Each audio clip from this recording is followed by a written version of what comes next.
we have discussed so far the problems that were involved to show the examples whereby we can solve or we can demonstrate that Navier-Stokes equation, although they may be difficult to solve in totality, but some exact solution of these equations are available for some problems. And those problems are, of course, being considered in a very restricted position, but at the same time, those problems exist in reality. So some of those problems are called as, mostly known as fluid flow in pipes and in cylindrical pipes, and that was many times related to maybe, for example, let us say water. But other than that, a similar situation may occur where this does not apply to incompressible fluid flow, that is, other than waters, other than other situation, and the applications of fluid is very vast and expanded. It is being applied in all sorts of engineering problems, but also in biosciences, and particularly in recent days, there are many fields in which the application, the equation, and the concepts of fluid dynamics are being considered, and problems are solved by using the ideas, the principles of fluid mechanics.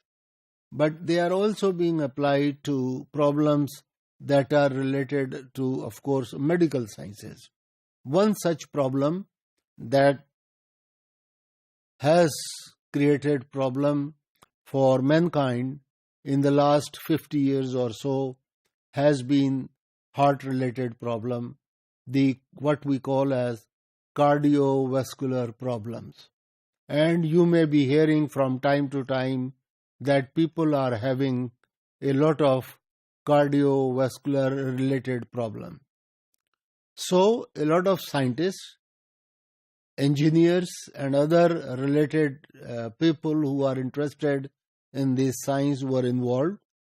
Engineers, because they have to develop the devices and they have to help manufacture devices that help, for example, blood flow in the arteries. But doctors, because they have to consider how the blood flows, why it stops somewhere, why it creates problem, or why the heart does not pump the blood as it is expected to pump out or suck in, whatever the situation is, whatever its action are. So all these things are related to, broadly speaking, in biofluid mechanics flows, and blood flow is this. Now obviously, to consider a real problem is very difficult and solve it. So if we have to consider, you have to consider a simple model. You have to simplify things to start with.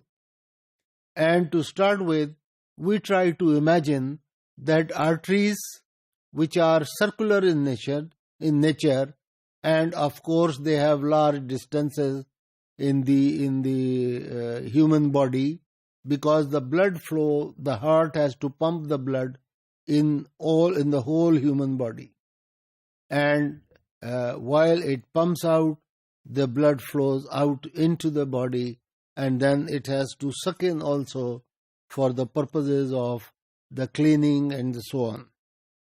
So all these things are taken into effect. All these things have to be considered, and to solve it, then for the biofluid mechanics flows, cardiovascular problem was considered. And a simplistic attempt to solve through Navier solution of Navier-Stokes equation, and also considering a simple model so that we can see the behavior of fluid flow, the velocity, the obstacles, the pressure changes, and so on, because blood pressure is another thing that is causing problem to mankind. So we try to consider it as a Poiseuille flow. Poiseuille flow takes place as if a fluid is flowing in a pipe, and if we consider the arteries in which the blood is flowing is also something like cylindrical pipes, but of course they are not all the way straight. Sometimes there are twists as well. Poiseuille flow approximations, they hold true for a standard pipe flow with most water systems. So water is incompressible, inviscid. Here we are talking about blood. Blood is a non-Newtonian fluid. It does not follow entirely the Newtonian rules, so it is known as, or it is categorized as, a non-Newtonian fluid. But however, we try to attempt to solve it by considering simpler model, and therefore, and also take approximation, and this is the first attempt just to see how it looks like, and then one can go from simple model to more difficult model and try to solve it. Traditionally, as a first order attempt, cardiovascular fluid dynamists have used Poiseuille flow, as I have been explaining. This can provide the engineer only with a first order approximation. So the meaning that we are trying to observe, that we should keep in mind that this is a first order approximation, a linear approximation. This is not a reflection of exact problem or exact behavior of blood flow in the human system, but still we are trying to solve it so that it helps the mankind. And you would know that already there are a number of devices have been developed, such as stents and something of that type, that help smooth out the flow of blood in the arteries where a blockage was found. So that has been done only by considering these problems. And therefore it is important to examine the main approximations used to arrive at Poiseuille's flow. Now let us retain the basic approximations about the fluid or blood in this case. The fluid will remain incompressible. We are again assuming it. The flow will continue to be laminar, and possibly it is a laminar, and the gravity remains negligible. The gravitational force, since it is used uniform all round, therefore we ignore it.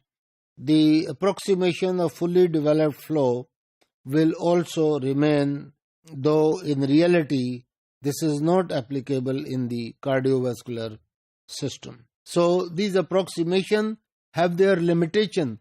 This is being pointed out again and again, but this is a start. This is just to take a linear, the first order approximation of the situation. Based on these approximations, this leaves the other main approximation of the steady, parallel, axisymmetric Newtonian flow, and the pipe approximated as a rigid circular tube. Although the arteries are not rigid, they are elastic in behavior, and therefore there is a differentiation, and the flow may not be axisymmetric all the time, but it's being considered as axisymmetric. So we are pointing out that under what limitations we are considering these problems. Here is a blood flow situation, or the flow rate, just showing its behavior in a certain cycle.